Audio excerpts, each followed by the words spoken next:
What's the Week? I'm Dara Breen. Joining me this week, sitting in as a very late replacement for an unwell Andy Parsons. Get well, Andy. We have Josh Widdicombe. Josh, thank you very much. Also, Ed Byrne and Chris Ramsey, Chris Anderson, Hugh Dennis and Milton Jones.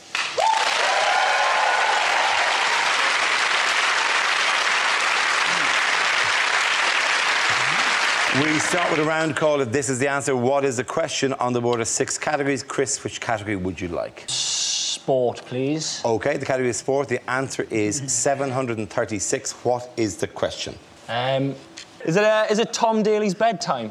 On which page of your home insurance does it say that they never pay out for anything ever? Is it how many hours in a row has Claire Balding now been awake for? Is it the only item at his local takeaway that Eamon Holmes hasn't ordered? And that is spring water. Yeah. Is it how many people have seen Keith Lemon the movie? Generous. Is it if you saw Pythagoras in concert, name one of the old numbers he might try and do?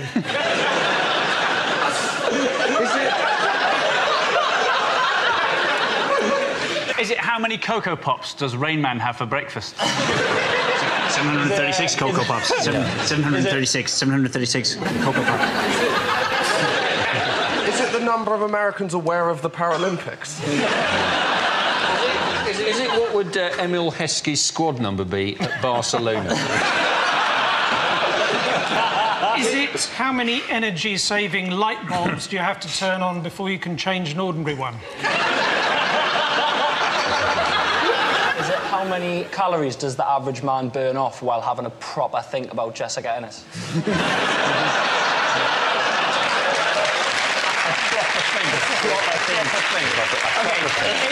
That's a new phrase, a proper think. There's nothing worse than when you get caught by your parents having a proper think, is there? I thought you were studying for your exams, and no, he was having a proper think.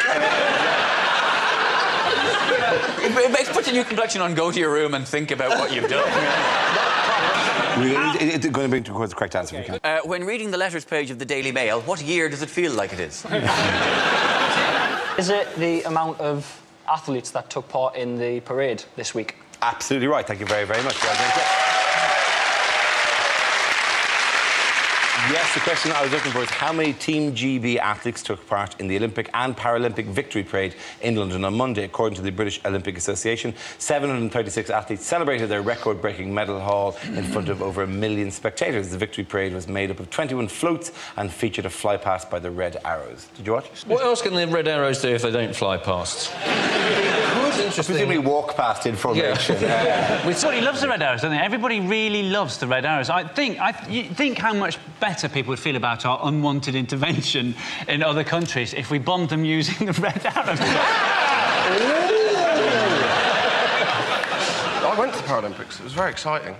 It was quite complicated. You get used to... because I didn't know anything about it. And the first race I watched was the... because, you know, they had those grades, and so I watched the S6 swimming. And I was like... they said it, I was like, the Essex swimming? I mean, I know that's frowned upon to be from Essex, but that is not a disability. She's slightly slower because her vajazzle will hatch in the water. It's the pool just looking like a weak gravy off all the false... I thought Lord Coe's speech... incidentally, I find Lord Coe... Do you not think he actually... It's ironic that it sounds less posh when you call him Lord Coe than when you call him Sebastian. Is he downgraded? But he did that. He really hammered home the Made in Britain thing in his speech. It was all very stirring. You know, it's a stamp of quality. It's a mark that you can see stamped on something. We stamped on this Olympics, you know, London 2012, Made in Britain, which I thought was slightly ironic considering Wenlock and Mandeville toys were all made in China. I wondered if they're like... I feel, you know, the Olympics is over and we can all recover from it because we've got another 4 years, but I worry about Wenlock and Mandeville because that's it for them. Do you think Mandeville and Wenlock are going to break into the stadium, like, over the next... just sit in the silence and go... Special break. Oh. Here comes Wenlock! Yeah! I think we were totally... Furry tear. People say they really enjoyed the Paralympics, but I didn't actually see a ghost. That would be amazing. An Olympics in which the javelin appears to throw itself. I was going to the Paralympics and I had one of those lanyards that you have to have because I was working there. And I went for a fry-up at lunchtime. And I was sat there and the guy came over and he said, "Oh, what's that?" I said, "Oh, I'm going to the Paralympics in an hour." And he said, "Oh, what are you competing in?" A, clearly I'm not a Paralympian, and B, as if I'd go, "Well, I'll have a fry-up before I..." The most astonishing thing about this summit is the number of just the huge roll call of new heroes. Like, just watching Incredible Humans. David Rudisha's world record-breaking 800-metre run. That was astonishing. I just sat there watching him thinking, how does a human being learn to run 800 metres that quickly? And then you find out that he was trained by an Irish priest, and you think, yep, that would do it.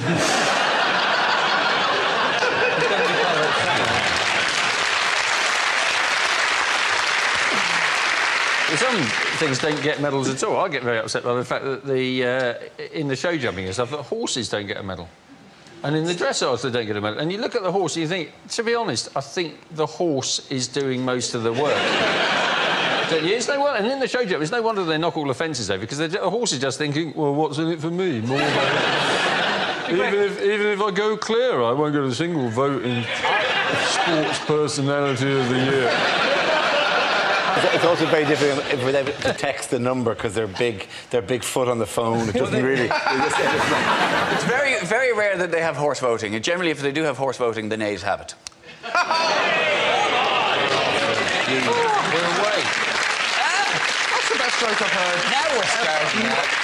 You get into mad sports. There's things that I didn't really know. I didn't know about the steeplechase before, but that's now my favourite race on the track. Is you just go around the track and then eventually someone puts a big fence in your way, which you have to leap over into a pool of water, and then off you go. It's like the crazy golf of the track. They should completely embrace that. I think there should be a little bit further along, there should be a windmill that you have to run through. You have to avoid the sails clashing you. Big rotating Boris Johnson head halfway down the track. Just the mouth opening and closing. Going, pah, pah, pah, pah, pah.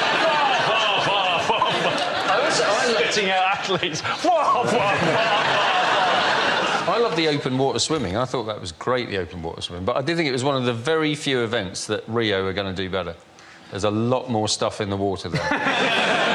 Did you actually watch the sailing at any stage? I did. Yeah. It was the one that I just couldn't... I have no idea what's going on here. Like, oh, he's in first. Oh, he's seventh. Oh, he's ninth. Oh, he's 14th. Oh, he's disqualified. No, he's back in. No, wait, he's won. He's gold. It's a silver. It's like the same row thing, like whatever. Randomly, somebody... Just you'd be watching going, oh, there he goes, and another boat would just go across like that. Oh, somebody's lost now.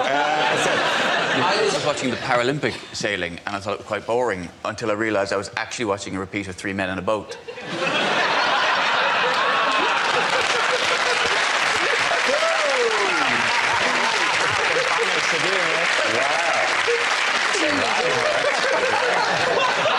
I did think the broadcasting was generally excellent. I mean, at no point did I think that the BBC sent people along to events whose knowledge of the sport or whose ability to communicate that knowledge was ever in doubt. It was just top quality the entire way through.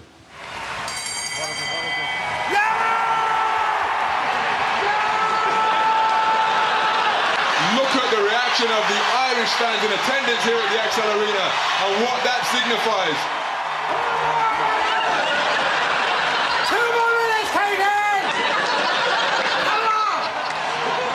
There's a rocket there. I can't call this. This is too tight.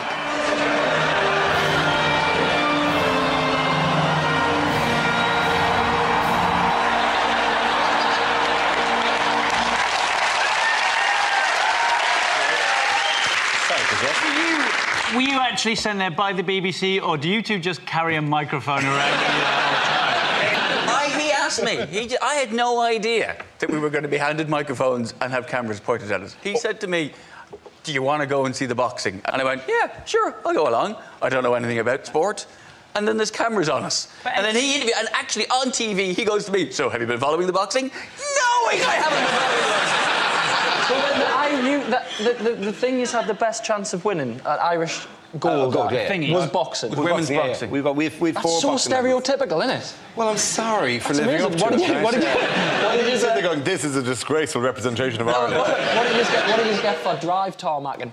Sorry.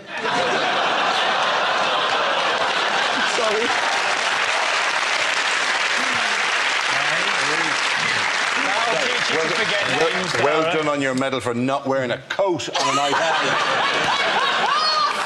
At the end of that round, the points go to Chris, Ed and Josh.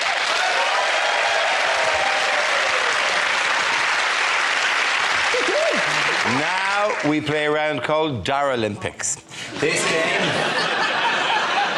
involved Josh, Milton and Chris, so if you could make your way over to the performance area, please. This round is our stand-up challenge. I launch a wheel of news and wherever it chooses to stop, one of our performers will step forward and talk about that subject. The winner is whoever I think is the funniest. OK, here we go. Let's spin the wheel. The first subject is holidays. Who wants to come in on that? Josh. Not very good holidays, as it turns out. I bought a tent to go camping recently. I don't know if I've not done this before. I bought a 2-room tent. And then you get it home, and it turns out the 2 rooms they give you from your house are the bedroom and the porch. I'll show you, if I was going to take 2 rooms from my house on holiday with me, very low on the list would be the porch. I would choose the bedroom and the bathroom. So not camping, never have I woken up at 4 a.m. and thought, I need to get to a porch. If I don't get to a porch, there is going to be an accident. If there was no porch on your tent, you wouldn't have an issue. You wouldn't get your tent out and go, oh, my God, no porch. Or where am I going to put my hat stand? I've got a yellow pages and 84 pieces of junk mail. I need a porch on these things. I never went on good holidays when I was a child. My dad was one of those people that was afraid of flying. He'd go, it's not natural, is it? Because if we were going to fly, we'd have wings. It's for birds, it's not for humans. But that's a terrible argument, isn't it? Because that's what technology is for. Helping you do things you couldn't do otherwise. If you give him a bottle of wine, he doesn't go, well, I'm not opening that because I don't have a curly finger. Thank you very much, Josh. Well done. OK, let's have the next subject, please. The next subject is communication. Who wants to come in on that? Chris. Hello. Communication now, these days, it's the more technologically advanced a form of communication, the more pointless and useless the subject matter is. For example, things like Twitter. You would never... It's not real communication. You would never tweet someone to inform them of a death in the family. It'd be slightly, you know what I mean, a bit harsh. Dad's dead, #fail.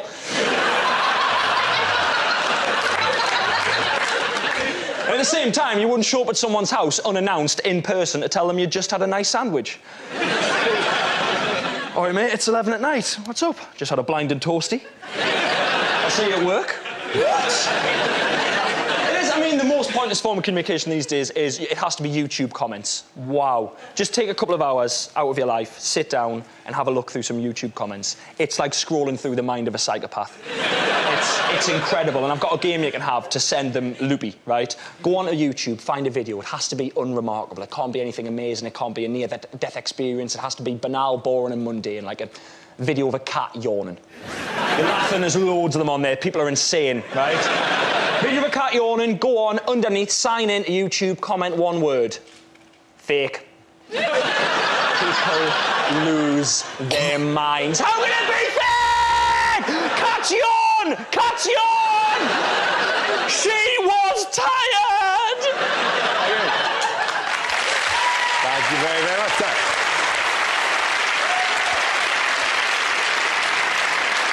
So that'll leave us with Milton. Let's see what you've been left with. Let's spin the wheel. The subject is family.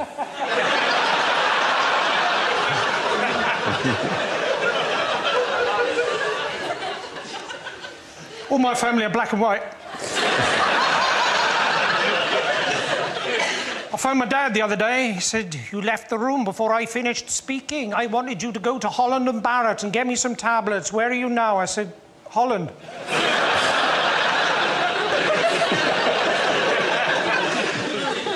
I always left the room before my dad finished speaking. I remember once he said, why don't you go outside and jump up and down on the trampoline? Except I didn't hear the Aline.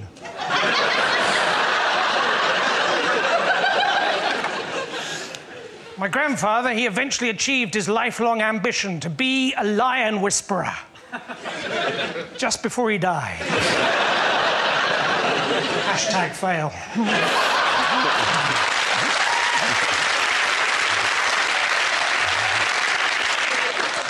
My mother, she's got to the stage now where all she does is go on about who's just died. Do you remember Muriel? She's just died.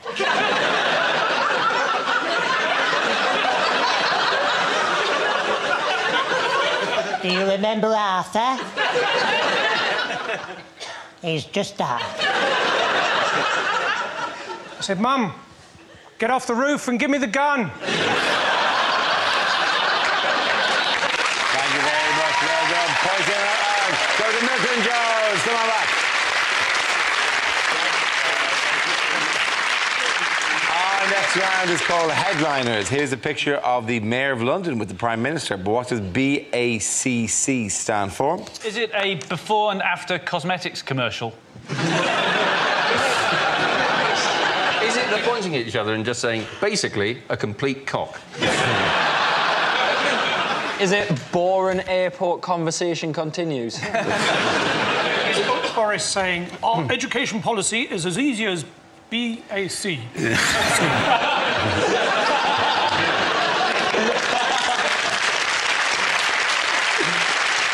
Is it Boris just greeting Cameron in his normal way by going, bountiful acclamations, Cameronius Caesar?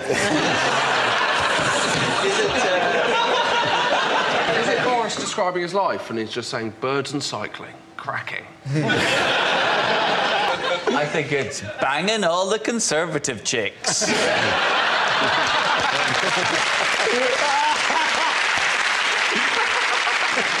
Is it the start of an alphabetical list of people who've benefited most from the Olympics? Boris and Coca-Cola.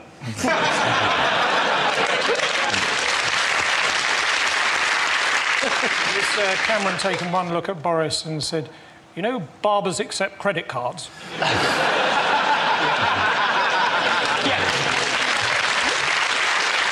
OK, move towards the correct answer, if you can, please. Is it Boris and Cameron collide? Actually, is it? No, Clash. it's not. Sorry, Josh. What was that answer? Chris. Chris, sorry, Josh. I'm sick. Fuck off.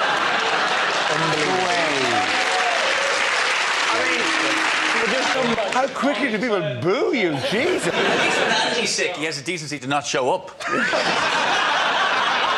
Sorry. Let's do it again. Sorry, Chris, yeah. Is it Boris and Cameron clash? Very good, well done, Chris. Very good. Yes. The answer I was looking for was Boris and Cameron clash. This is news that Boris Johnson has declared war on David Cameron over Heathrow Airport's potential expansion.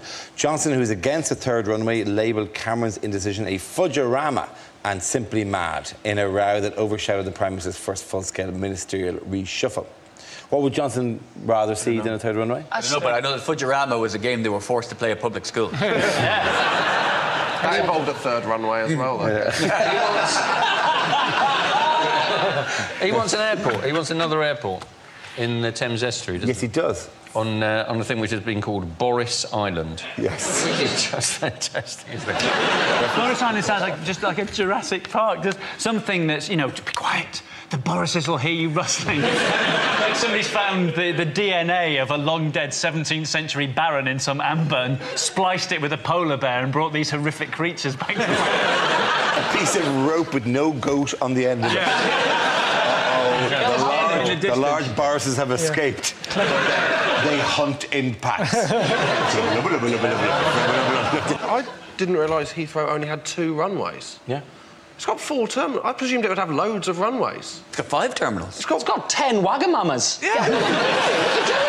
It's more of a Japanese restaurant than an airport. International the ratio. Wagamama to runway ratio is out of whack. More out of whack for Heathrow than any international airport. The first I read of it, there was a headline that said, Cameron plans U-turn on Heathrow runway. That isn't health and safety. Zach Goldsmith said that he'll resign as an MP if they go ahead with the 3rd runway. And I thought, what will he do for money? That's the thing with Zach Goldsmith. He's anti-Heathrow and he doesn't really seem committed to a career in politics. Because either way, he's just not in it for the long haul. Thank you. I've never heard that. That's amazing. That was like a cattle market. How did Cameron do his reshuffle this week? He sat down and had a proper think about it.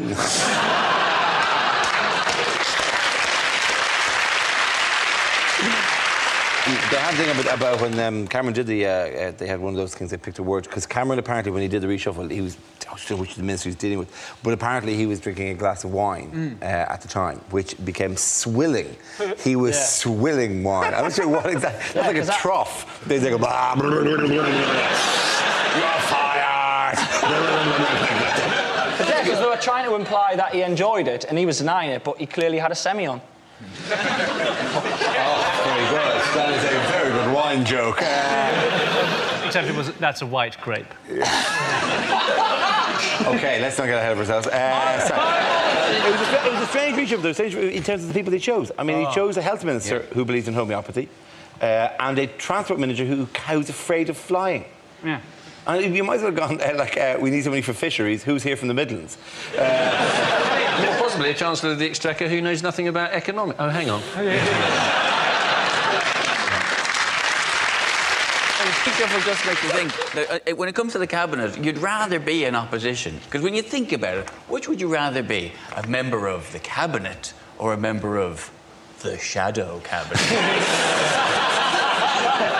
Shadow cabinet sounds like the puppet masters. The cabinet think they run the country, but really the shadow cabinet. I don't think we should use the term shadow cabinet because it makes it sound a lot cooler than what it is, which is a bunch of grown men pretending to have a job they don't have.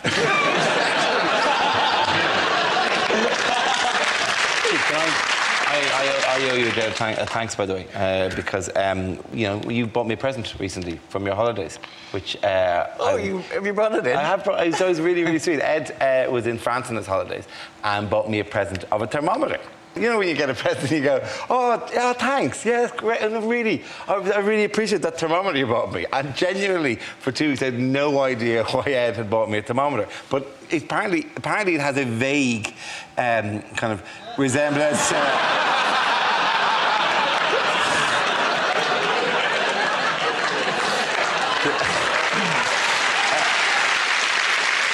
They'd even give me a hat to do this. But wait, no. Wait. Oh, here we go. There we go. Look at it. That's it. Yeah, OK. Give that round of applause to Chris, Ed and Josh.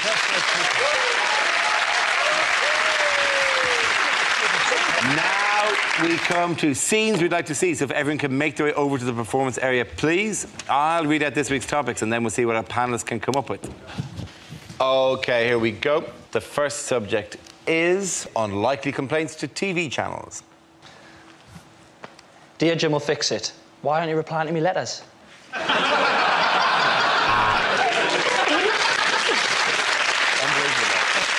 Dear Living TV, stop breathing on me, you're freaking me out.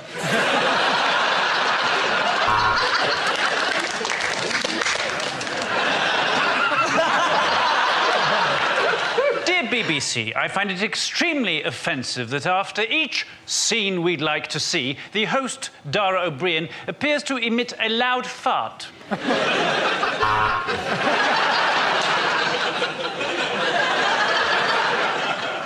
Dear BBC, why have you given Andy Parsons that ridiculous wig this week?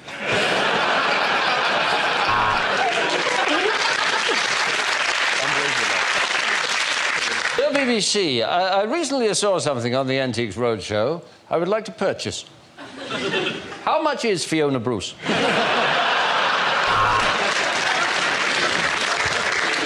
Dear Dragon's Den, I have lost my keys, and for that reason, I'm out.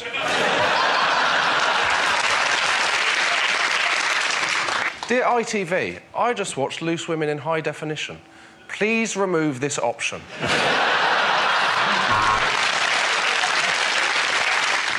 Dear Babe Station, sorry for the scrawl, I'm having to write this with my left hand.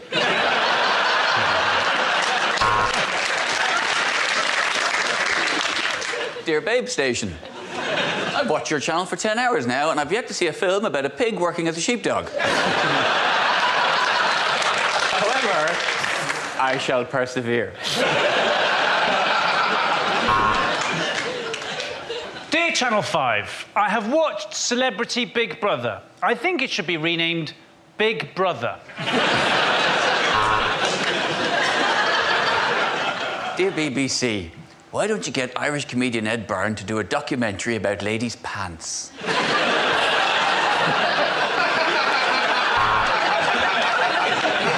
Dear Dave, have you seen Phil? Yours, Bob. Dear Embarrassing Bodies, I'm a man trapped inside a woman's body. I got mixed up between super glue and lube.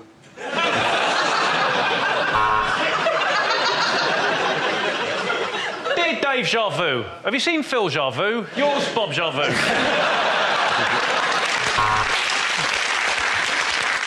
Dear BBC, where can I get one of those blurred number plates you always see on television?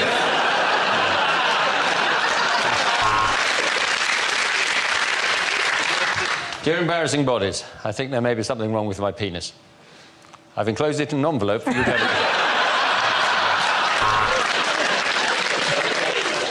it. Dear BBC, why have you changed the name of Snog, Marry, Avoid to 3 Men in a Boat?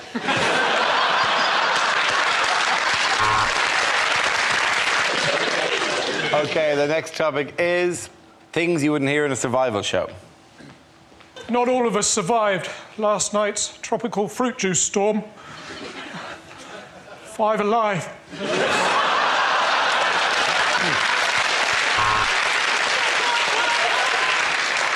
At last, I have found some nuts and some berries. I hate it when they rearrange the aisles at Asda.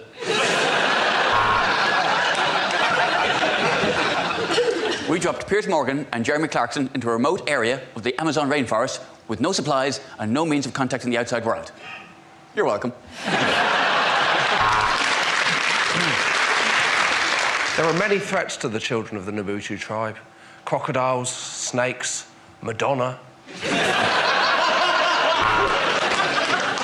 Unfortunately, you do have to improvise some things. I've been using these leaves for wiping my bottom, which is why I've been thrown out of the salad bar.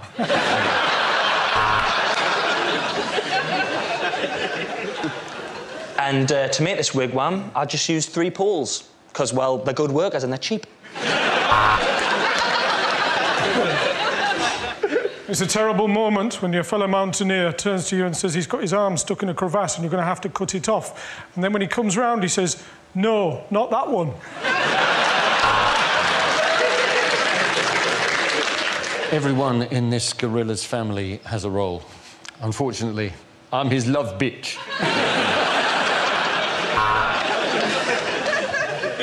If you're really lost, it's time to use your Duke of Edinburgh skills. Hopefully, you can offend the indigenous tribespeople enough that they'll chase you out of the forest.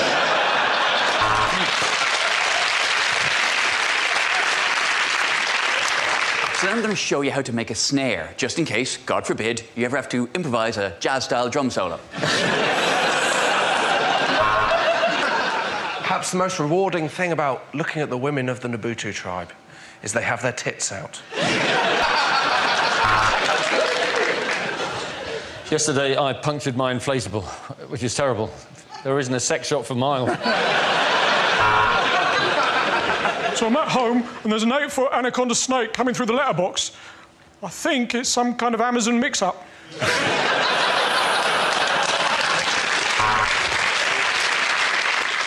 Tonight on Bushcraft, the Vajazzle.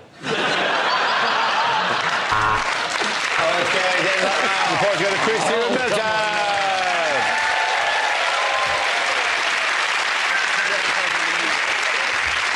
And that's the end of the show. This week's winners are Josh Widdicombe, Ed Byrne and Chris Ramsey. Commiserations to Chris Allison, Hugh Dennis and Milton Jones. Thanks for watching. I'm Dara Breen. Good night. Stephen Fry's making us smile tomorrow at 10. QI's back for a jamboree with the letter J with Jimmy Carr. And with Rob Brydon tonight on BBC Two, Tom Jones, Emilia Fox and Steve Backshaw at 11:20 after Newsnight.